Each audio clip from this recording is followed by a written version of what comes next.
semakin kesini di pandemi di tempatnya tuh semakin rusak, nggak terawat. Saya rasa PHB2D lebih menantang daripada. Dari sini tuh jiwa sosial tuh pasti bakal meningkat gitu kayak dikenal. Apa tuh manfaatnya kenal Karang Taruna? Apakah cowoknya cakep-cakep? Aduh.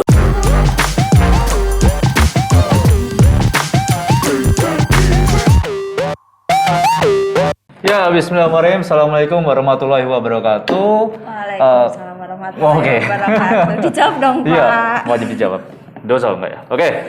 Selamat datang di Podcast Mat. Ini adalah episode pertama dari Podcast Mat. Podcast Mat ya. Jadi Podcast Mas itu ada podcast. Saya tuh suka balik-balik antara Podcast Mas dan Podcast Mat. Kalau Podcast Mas itu kan punya yang terkenal itu ya. Kalau kita Podcast Mat. Jadi podcast mat. Jadi itu adalah sebuah podcast yang di sana nanti kita akan bahas segala hal yang terkait dengan kegiatan di Civitas Pendidikan Matematika FKIP UMS gitu. Nah, di sini dengan saya Naufal Sartono dan karena ini episode pertama ya saya perkenalkan ya. Tadi saya nama saya Naufal Sartono dan saya dosen di sini yang sudah bekerja sejak 2016 gitu ya. Jadi ya lumayan masih junior itu nih, masih junior gitu. Oke, jadi karena ini podcast pertama kita dan hari ini kita langsung mengundang dua orang mahasiswa, mbak-mbak di sini yang menurut ibu mereka cantik-cantik gitu ya. Jadi namanya nanti, tapi sebelum kita mulai kita copot ini dulu maskernya terlebih dahulu yuk. Monggo Mbak, copot dulu Mbak. Oke, biar kelihatan cantik dan gantengnya. Siapa yang ganteng? Teman saya, gitu ya. Bukan saya. Oke, jadi teman-teman, saya manggilnya teman-teman aja ya. Jadi kita hari ini akan membahas beberapa hal, yaitu terkait dengan PHP2D. Apa itu PHP2D? Dan di sini kita punya, let's say bilangnya representatif dari pendidikan matematika. Ada dua orang mahasiswi kita yang dulu pernah mengikuti program PHP2D atau masih berjalan sekarang? Udah selesai. Udah selesai ya? Oke, udah selesai. Habis itu nanti kita akan tanya-tanya apa itu PHP2D, benefitnya apa buat mereka, dan kira-kira apa sih backgroundnya mereka untuk untuk mengikuti PHP2D tersebut. Oke, tapi sebelum kita masuk yang lebih jauh lagi nih, perkenalan dulu. Oke, perkenalan dulu. Yang pertama, monggo yang pakai baju putih nih. Putih semua sih Pak ini. Oh iya, oke, pertanyaan saya ulang. Monggo yang polos. Oh iya, perkenalkan saya Mia Nur Hidayati, mahasiswa semester 5. Oke. Perkenalkan saya Dewi Fortuna Rahayu, mahasiswa semester 5 juga. Oke, Mia sama Dewi gitu ya manggilnya ya? Oke, Mia sama Dewi. Kita santai dulu aja ya. Jadi kita pelan-pelan habis itu naik, habis itu drop gitu ya. Nah, jadi pertama Mia dulu nih. Mia nih orang mana nih? Saya orang Sragen, Pak. Sragen, jauh sekali ya. Enggak. Jadi dari Sragen. Terus kalau Dewi dari mana nih? Dari Serang, Banten. Serang, Banten. Oh, kemarin gempa ya? Iya. Kemarin gempa ya. Terus gimana keluarga? Aman? Aman, Alhamdulillah. Aman. Tapi enggak yang sampai ada yang rusak atau enggak? Kalau di daerah saya enggak. Enggak ya? Oh, enggak. Oke. Ya alhamdulillah kayak gitu. Oke, berikutnya. Jadi ini Mbak Mia dari Sragen, terus ini ada Dewi dari Banten. Oke, dari Banten. Terus udah semester berapa kalian nih? Semester 5, Pak. Semester 5, Dewi? Sama, Semester 5 juga. Tapi beda kelas ya? Iya, beda. Dia Beda. D, aku A. Aku E. Oh, kelas D dulu Pak. Oke. Jadi satunya kelas D, satunya kelas A. Oke. Pak. Saya yang lupa. Kurang minum. Ini masih nggak ada sponsor. Jadi kita butuh Open sponsorship ya udah. Oh iya, open sponsorship ya kita nanti di sini ya. Misalnya apa kayak blackboard atau apa gitu. Kita juga butuh minuman gitu ya. Panitianya juga belum sensi gitu. Nggak apa-apa. Oke. Oke, berikutnya teman-teman kan ini kita teman-teman kan sudah mengikuti PHP2D ini. Nah, kita langsung tanya dulu deh. Apa itu PHP2D?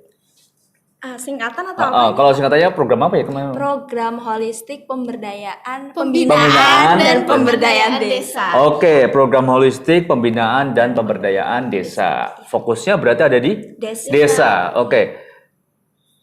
Itu kemarin 2 proposal atau 1 proposal? Satu Proposal, apa tuh, tentang apa tuh? Iya, itu kan kita kan lokasinya di Desa Kemuning ya, di Pasar Kemuning. Batok. Di Pasar Batok itu.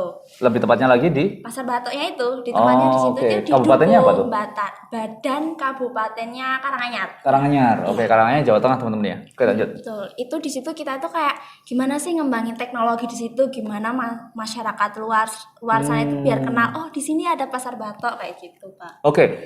Dari Pasar Batok itu apa yang membuat kalian tergelitik sehingga kayaknya penting nih buat dikembangin teknologi sini? Apa tuh? Apa ya, Pak? Ciri khas kayak Iya, ciri khas dari Pasar Batok itu tersendiri sih, Pak. gini aja, Pak. Naufal kalau denger Batok itu apa kepikirannya? Batok itu kelapa, kulit kelapa yang keras itu cangkangnya. Oke. Iya benar sih, tapi kalau Pasar Batok itu sebenarnya itu dari singkatan 2 dukuh kalau nggak salah. Badan sama satunya kelotak apa? Badan ya, dukuh badan itu sama satunya itu kelotak apa-apa gitu, Pak. Ya, pokoknya dukuh di situ. Klotok gitu ya. Oke. Terus ya itu tadi belum terjawab tuh. Kira-kira kenapa dari bagian itu tuh yang sehingga kalian mikir kayaknya pantas nih buat diteknologikan, dinaikkan ini? Oh gitu. Sebenarnya kan waktu itu kita di sana tuh collab ya, Pak. Nggak cuma anak matematika, di situ ada anak PTI, ada anak biologi. Nah, di situ tuh kita collab. Nah, salah satu teman kita anak PTI itu punya kenalan di Desa Kemuning situ di Pasar Batok. Dia cerita di sini semakin ke sini di pandemi di sini, tempatnya tuh semakin rusak, nggak terawat, terus berhenti. Nah, gimana terus dari itu dia itu kayak ngusulin gimana kalau di Pasar Batok aja nanti kita ngembangin teknologi juga, terus revitalisasi tempatnya itu juga. Terus dari situ kita oh ya udah coba aja di situ gitu. Oke, kalau terkait dengan teknologi berarti masih perlu apa ya istilahnya ya, perluasan apa sih kayak mengenalkan mereka dengan teknologi. Apakah teknologi di sana masih kurang berkembang atau bagaimana di pemanfaatannya itu? Sebenarnya udah, Pak, tapi di sana itu kayak masyarakat sana itu kayak buat ngembangin Pasar Batoknya itu kurang gitu. Kayak contoh aja ya di Instagram itu kayak masih monoton, kayak cuma nge-share gitu aja. Nah, kita tuh di sana kan ada program kerja kayak pelatihan kayak gitu. Nah, di sana kita yang jelasin gimana caranya teknologi, pemakaian teknologi. Kayak kemarin kita ngisi apa itu, Mbak Dewi? Ini strategi marketing Instagram. Strategi marketing Instagram. Ya, terus dari anak PT itu juga jelasin tentang pembuatan web. Nah, di sana juga kita itu bikin web tentang Pasar Batok. Mungkin nanti bisa diakses www.pasarbatok.com. Oke, nanti diedit di sini ya. www. Anggap aja ini ada tulisannya nih di sini. Oke. www apa? Pasarbatok.com. Pasarbatok.com. Oke, apa aja diisi di website itu? Ada makanan tradisional, makanan yang dijual di sana ada. Sejarahnya, terus sejarah Pasar Batok di sana. Gimana bisa muncul kata Pasar Batok kayak gitu. Terus ada apa lagi ya? Fasilitas ya. Oke. Terus ini nih kan marketing Instagram, kemampuan anggap aja teman-teman di sana ya, kemampuan teman-teman di sana yang sedang jualan di sana itu baru sebatas apa? Posting saja. Iya, kayak cuma fotografinya? Belum, kayak cuma posting gini Pak, kayak besok Pasar Batok buka gitu aja. Waduh. Nah, gitu. Kayak pengumuman itu ya. Bukan marketing itu ya, pengumuman ya.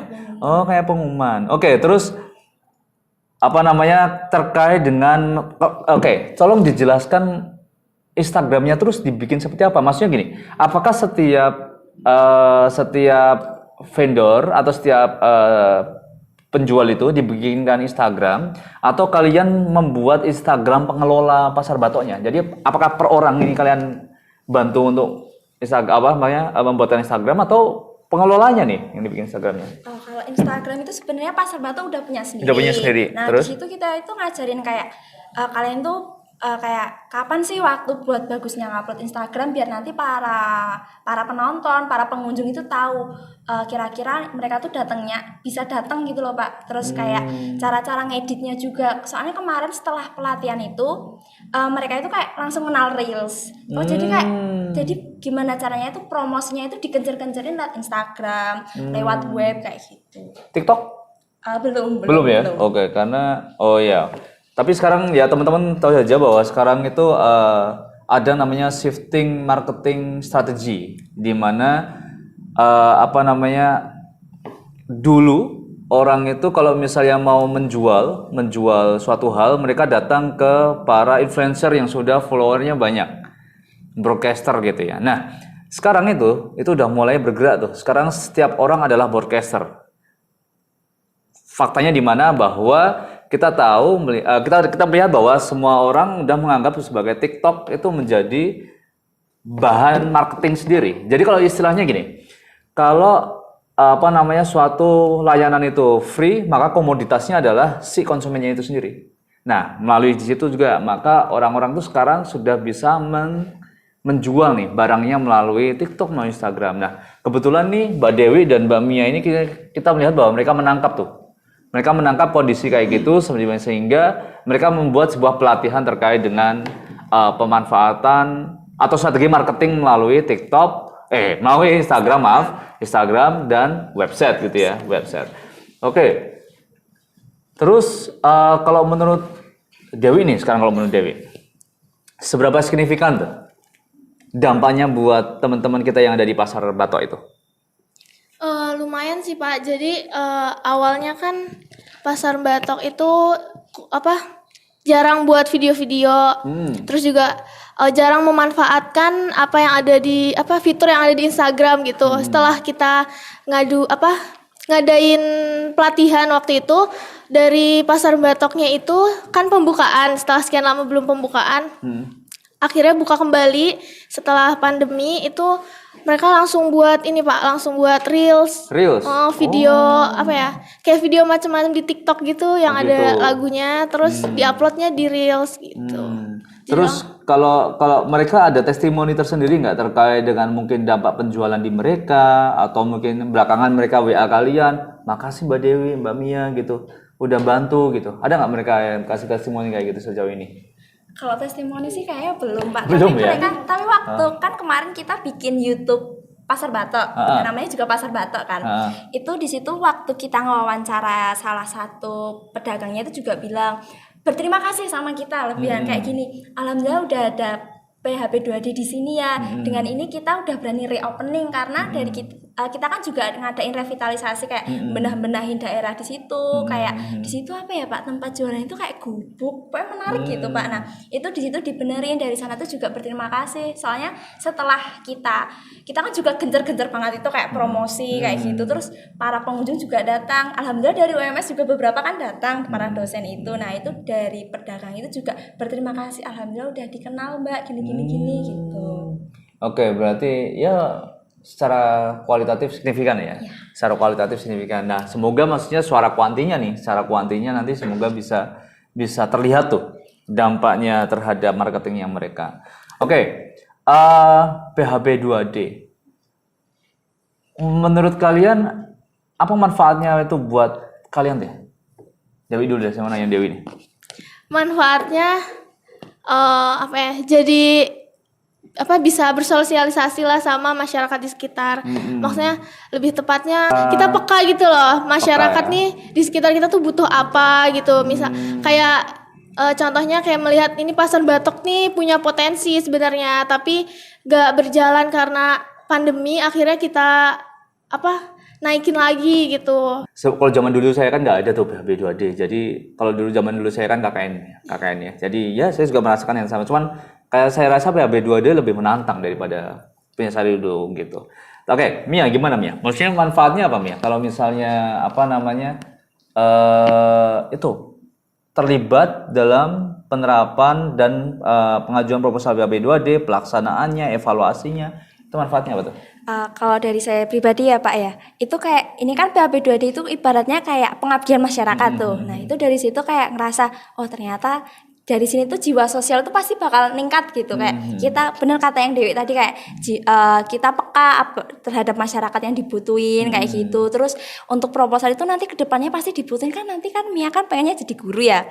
Nanti kan pasti kalau di sekolah kan pasti kan ada proposal kayak gitu, nanti itu benar-benar bermanfaat. Terus apalagi nanti skripsi kayak gitu kita tahu oh gini loh cara nulis yang baik dan benar kayak gitu. Terus penggunaan entah tanda baca dan lainnya itu benar-benar bermanfaat juga. Terus dari situ juga menurutnya itu ada satu yang poin penting, kita jadi kenal sama pihak Karang Taruna sama kayak lurah. Terus pokoknya jajarannya kayak gitu kita jadi kenal. Apa tuh manfaatnya kenal Karang Taruna? Apakah cowoknya cakep-cakep? Aduh. Bagaimana? Maksudnya saya tolong diperjelas. itu Pak, kita jadi kayak wawasannya tuh luas gitu loh Pak tentang sana, tentang daerah Desa Batok itu. Soalnya di sana itu benar-benar apalagi dijelasin kayak Desa Batok itu dulunya itu ini tempat apa ya namanya? Sendang air yang sendang pokoknya sendang Oke, ya. anggap aja saya Ya, tahu. Oke, ya, terus. oke. Itu diceritain kayak itu dulunya itu asal muasal dari Sendang. Terus mereka itu kayak dilihat aja tuh mereka saling peduli gitu loh Pak. Kadang kan kita sering kehujanan di sana. Mereka itu kayak langsung soundnya udah dapat belum Mas Mbak gini-gini. Padahal kita posisinya nggak bisa bawa sound. Jadi mereka itu langsung tanggap gitu. Oh Mas, jadi kayak masyarakat sana tuh peka gitu loh sama kita juga. Jadi mereka nerima gitu sama kita. Oke.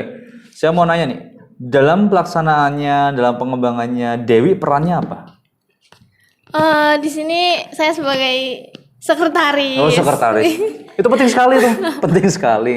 Proposal siapa yang bikin gitu? Yang nyatet siapa ketika rapat gitu ya? Iya, Oke. Terus sekretaris. Kalau dalam pelaksanaan juga sekretaris atau apa? Iya. Kalau misalnya ada programnya apa sih? Selain website, Instagram, apa? Pembentukan ini digital kreatif agensi. Elaborasi. Apa itu? Itu kayak komunitas gitu. Kita tuh pengen bentuk komunitas di situ terkait nanti yang megang web siapa, Oh. yang ngurusin web siapa, yang jadi ngetikin web siapa kayak gitu. Pokoknya di situ disusun kayak gitu. Terus siapa yang jadi nanti ngurusin Instagram yang di sana siapa kayak gitu. Oke. Berarti mereka juga diajarkan bagaimana mengelola Instagram, bagaimana taking picture gitu juga. Oh, Iya, Pak. foto juga diajarkan mereka. Iya, video juga iya. Kalau Mia apa nih? Jatahnya apa di situ? Kemarin itu kalau kita dibaginya gini Pak, kayak matematika sendiri, biologi sendiri, PTI sendiri. Nah, dari matematika Oke. kita ngembain lebih ke Instagram. Gimana cara bikin di Reels, gunain fitur kayak gitu. Oh, maksudnya dari matematika tuh maksudnya dari anak jurusan matematika Iya, gitu. iya. Saya pikir dari aspek matematika ngembangin Instagram. Oh, itu sebenarnya bagus. Cuman kayaknya agak sedikit kompleks ya. Oh gitu, berarti dari jurusan matematika itu urusannya ke Instagram. Iya. Gitu. Berdua nih. Bertiga sebenarnya. Bertiga. Kita ada bertiga. Yang satunya namanya Shiva. Siva ya. Oke. Berarti maksudnya dari matematika itu urusannya sama Instagram sama apa lagi? Sama kita kan Sekretaris. kesekretariatan. Sekretariatan. Oh, oke. Oke, sekarang gini nih, ini agak menarik. Kendala dan apa pelajarannya buat kalian? Kendalanya apa dan pelajarannya buat kalian apa tuh? Kendalanya itu pertama pasti jarak ya, kan jauh Ya, dari oke, sini sana. jarak. Ngekos nggak di sana? Enggak, Kita PP Pak. Wah, luar pulang biasa. pergi Mantap. Pak. Nginep di sana sih difasilitasi villa ya, Alhamdulillah. Iya, Villa ya. Ada kolam renangnya? Enggak ada. Ya, Oke, lanjut. Oke, kendalanya Wi. Jarak tadi. Ya, jarak. Oke, terus apa lagi? Kalau komunikasi dengan warganya oke saja. Oke Pak. Soalnya warganya Ada itu mediatornya? sangat welcome. Ada mediatornya? Pak RW kah atau mungkin langsung kepala pasar kah? Itu apa sih Pak? Pengelola pasar Pengelola Batok. pasarnya. Oke, dengan para penjualnya ada mediatornya itu ya. Iya Pak. Jadi so far komunikasi good. Iya, sama Karang juga. Oke. Terus jadi kalau misalnya kendalanya hanya jarak, berarti hikmah apa yang bisa diambil dari jarak itu yang sekat jauh itu? Sepertinya susah. lagi, Pak. Apa lagi? Miskom sih Pak. Oh iya, Miskom. betul. Iya. Jelaskan Karena coba. apa ya? Ya miskomunikasi lah karena kan Kita kita, kan kenalnya iya, juga baru. Bener, kita tuh kenalnya baru ya Pak ya kayak. Oh, dari biologi, PTI, matematika, PTE iya, itu kita kenalnya baru itu. Ya, kita Oh, bisa kalian terus collab kayak gitu? diceritain nih awal kenapa bisa join itu. Gimana tuh? Sebenarnya sih ditawarin sama pengurus harian inti HMP. Oh, dari HMP. Ya dari HMP itu kayak bilang Mia mau nggak join gini gitu. Terus tanya dulu ini apa, terus Oke, dikirim. disclaimer bahwa mereka berdua pengurus HMP ya. Oke, disclaimer aja ya. Good, lanjut. Ya, terus habis itu dikirimin kayak ebook gitu tentang PHP 2D, baca-baca, oke lah nggak apa-apa, dicoba kayak buat pengalaman gitu. Terus ya udah join, terus dikasih tahu nanti kamu sama PTI sama biologi, waduh mana belum kenal gitu. Terus ya udah habis itu seiring berjalan waktu pertama sih, waktu Zoom pertama kali itu kayak krik banget rasanya. Bingung ya. Bingung ya? Krik-krik banget. Oke. Bingung Mbak, tapi ada pencariannya sih dari Pak DPL-nya, Pak Dias. Pak Dias. Iya. Oke, Pak Dias. Dari PT itu yang nyairin kita kayak yang ngeraketin itu dari Pak Diasnya, terus tapi seiring berjalan waktu kita malah kompak kayak sering. Kompak ya? Iya, kemarin sebenarnya mau rencana main sih tapi nggak Oh, oke jadi. oke. Oke, jadi kalau kita lihat nih manfaatnya banyak ya, maksudnya join PHP 2D, pelaksanaan PHP 2D, terus maksudnya teman-teman dapat, kalau saya tangkap nih ya, kalau saya tangkap teman-teman tahu bagaimana cara membuat proposal itu yang jelas. Habis itu ya klasik lah, nambah pertemanan, gitu kan. Klasik ya itu ya, nambah pengalaman itu klasik juga ya. Nah tapi yang paling penting ini, bagaimana kalian bisa berkomunikasi dengan masyarakat, bagaimana bisa menyampaikan ide, bagaimana bisa mengelola ide, bagaimana bisa mengelola program dan melaksanakan programnya. Betul ya, kira-kira begitu ya, kira-kira begitu ya. Oke, keren itu. Oke, ini kan paling insya Allah nanti ditonton oleh banyak orang, terutama di kelas kalian ya, di kelas kalian yang, atau mungkin nanti anak-anak teman-teman kita yang masih SMA, yang mungkin nanti insya Allah mau join di keluarga besar kita nih, Penmat. Saran apa buat mereka terkait dengan apa sih mahasiswa tuh harus aktif atau bagaimana gitu? Mungkin dari aku dulu ya Pak ya. Ya. Mungkin kita itu kalau semisal ada pendaftaran atau apapun tentang untuk ngembangin diri kita, ikutin aja pokoknya. Saya dari situ tuh kita bakal ngasah soft skill kita, kayak kita belajar bertanggung jawab, kita belajar di depan benar-benar di depan itu kita belajar banget dan itu bermanfaat untuk kita selanjutnya kayak gitu. Pokoknya kalau ada apapun pendaftaran itu ikutin aja. Soalnya itu benar-benar bermanfaat untuk diri kita sendiri dan untuk orang lain juga pastinya. Oke. Dewi? Sama Kira-kira Pak. Sama. Ya pokoknya apa ya, kan ini lagi masih kuliah gitu, waktunya kita buat bereksplor lah gitu, ngikutin ya. semua apa yang ada gitu. Jangan mau di situ-situ aja, maksudnya berani keluar dari zona nyaman gitu kan. Terus apa lagi?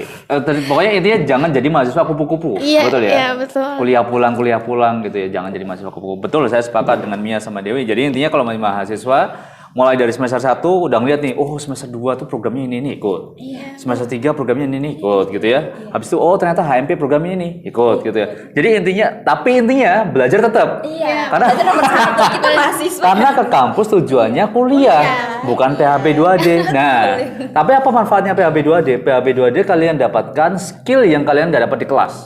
Sepakat ya? Kalian nggak dapat di kelas, kalian dapatlah di PHP 2D. Salah satunya. Misalnya HMP, mereka berdua adalah anggota HMP atau pengurus HMP, jadi mereka dapat skillnya yang ada di luar kelas gitu. Oke, kita masuk di penutup ini teman-teman. Jadi intinya bahwa keikutsertaan teman-teman dalam sebuah organisasi atau sebuah program yang dilaksanakan oleh universitas itu memberikan dampak yang signifikan terhadap teman-teman, terhadap kita semua, sehingga nanti bisa dimanfaatkan ketika sudah lulus kuliah. Skill-skill itu kita belum merasakannya sekarang, tapi ketika besok kita sudah lulus kuliah, lihat aja. Pasti apa yang Mbak Mia ini dapat sama mengikuti program di Universitas Muhammadiyah Surakarta di Prodi Pendidikan Matematika, khususnya pada program PHB 2D, dan Mbak Dewi juga, itu intinya nanti akan mereka rasakan ketika mereka lulus kuliah. Oke, gitu. Ada yang mau disampaikan terakhir buat kalian? Pesan-pesan? Mungkin pesannya, pokoknya kalau semisal kalian ikut kegiatan terus juga berkuliah, pinter-pinterin bagi waktu. Gimana bagi waktu buat ngerjain tugas, gimana bagi waktu buat berorganisasi atau ikut kegiatan PHP 2D atau yang lainnya. Pokoknya pinter-pinternya kalian untuk membagi waktu. Pokoknya ingat semua itu harus berjalan beriringan. Gitu. Dewi, ada pesan? Buat siapapun yang nonton deh. Buat siapapun yang nonton. Enggak. Bener sih kata Mbak Mia tadi ya, kita harus kalau misalkan ngikut banyak kegiatan harus pinter juga bagi waktu. Percuma gitu loh kita ngikut banyak kegiatan tapi yang seharusnya kita kerjain, yang harusnya prioritas nomor 1 kan belajar ya sebagai mahasiswa. Tapi itu kalau misalkan ketinggalan sama aja gitu. Gitu ya? Ya. Oke. Oke, thank you so much. Di sini ada Mbak Mia, ada Mbak Dewi. Pertama, sebagai dosen saya doakan semoga teman-teman segera lulus. Amin ya Allah. Segera lulus. IPK-nya di atas 3,5. Amin. Oke. Saya nggak, ini saya mau mendoakan segera menikah juga agak sedikit dilematik ya. Ya, jangan Nanti dulu ya, nanti oke. dulu. Main dulu. Main itu Betul, penting. Ya, betul. banyak temen. Oke, akeh dolan, boleh konco. Oke, ben ra kupet. Oke, gitu ya. Betul ya? Oke, thank you teman-teman. Kita ketemu lagi di episode berikutnya. Terima kasih. Wassalamualaikum warahmatullahi wabarakatuh. Dadah.